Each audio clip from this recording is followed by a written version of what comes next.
It said the next day it'll be on by 1 o'clock. It didn't.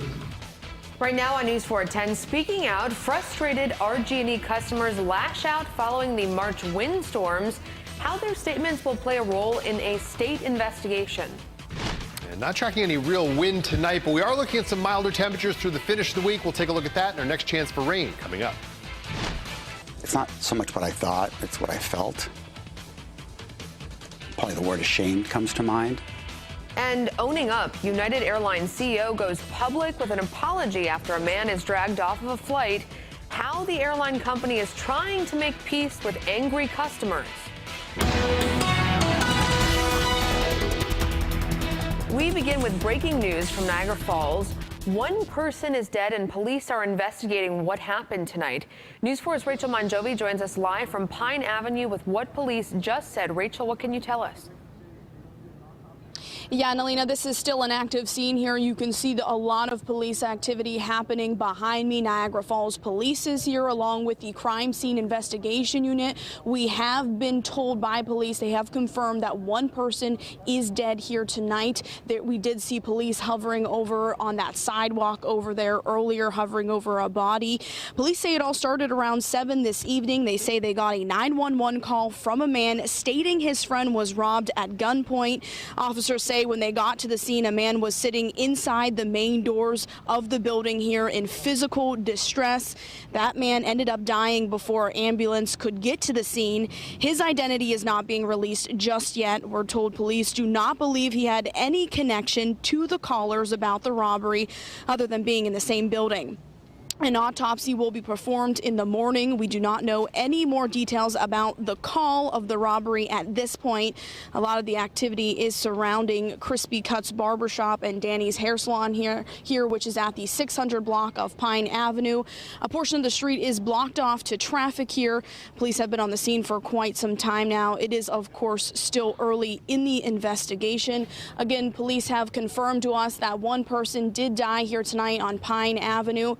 We are working to get more details, and when we get that information, we will bring that to you as soon as possible. For now, reporting live in Niagara Falls, Rachel Monjovi, News 4 at 10. Rachel, thank you. Remember to follow us online on Twitter and Facebook. We will be posting any new developments to this breaking news story. For the first time, the New York State Department of Public Services is speaking out about the severe windstorms that caused damage across western New York in March.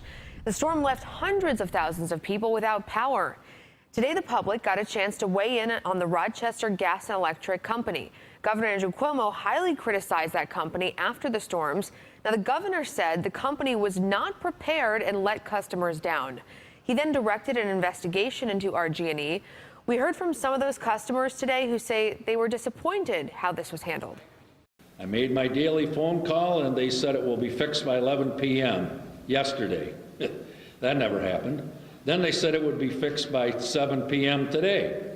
That never happened. That missed that deadline again. It changed every day, showing restoration as the next day. Well, when I reflect on this, I come to the conclusion that they just can't tell the truth. Erie County Executive Mark Poloncarz was also critical of NYSEG during the storm. He was at tonight's hearing in East Aurora. All statements now from the public will become part of the formal record and will be considered in the state's investigation. New tonight at 10, a man who has not even reached his 20th birthday will spend the next 20 years in prison. 19-year-old Floyd Johnson in Buffalo was sentenced today. Johnson pleaded guilty to first-degree manslaughter last year, just before his murder trial was about to start. He shot and killed a man from Ohio on Sherman Street in June of 2015.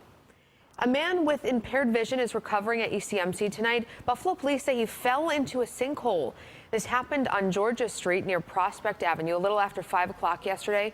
Police say the sinkhole was caused by a sewer line. The man was fortunately not seriously hurt, and a metal plate was put over that sinkhole this morning.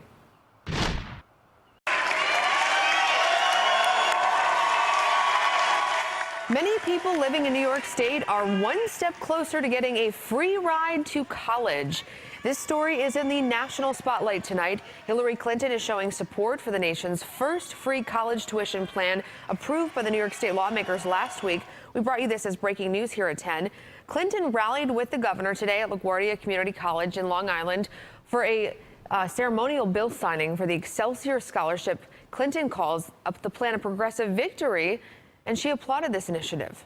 The Excelsior Scholarship is going to send a message of hope to countless families. Paying for college should not defer or destroy dreams. And with this Excelsior Scholarship program, it will not. The scholarship covers tuition at state universities for in-state students whose families earn $125,000 or less. There are more than 940,000 New York families who qualify.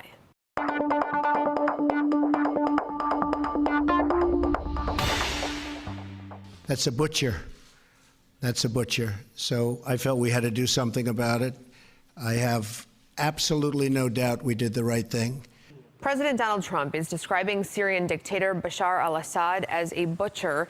This after the chemical attack the U.S. government has said Assad carried out on civilians, including children. President Trump's comments came at a news conference with the NATO Secretary General. Trump called on NATO. He called them once obsolete during the campaign trail, but today the president announced a change of heart about NATO after the meeting, saying it is no longer obsolete.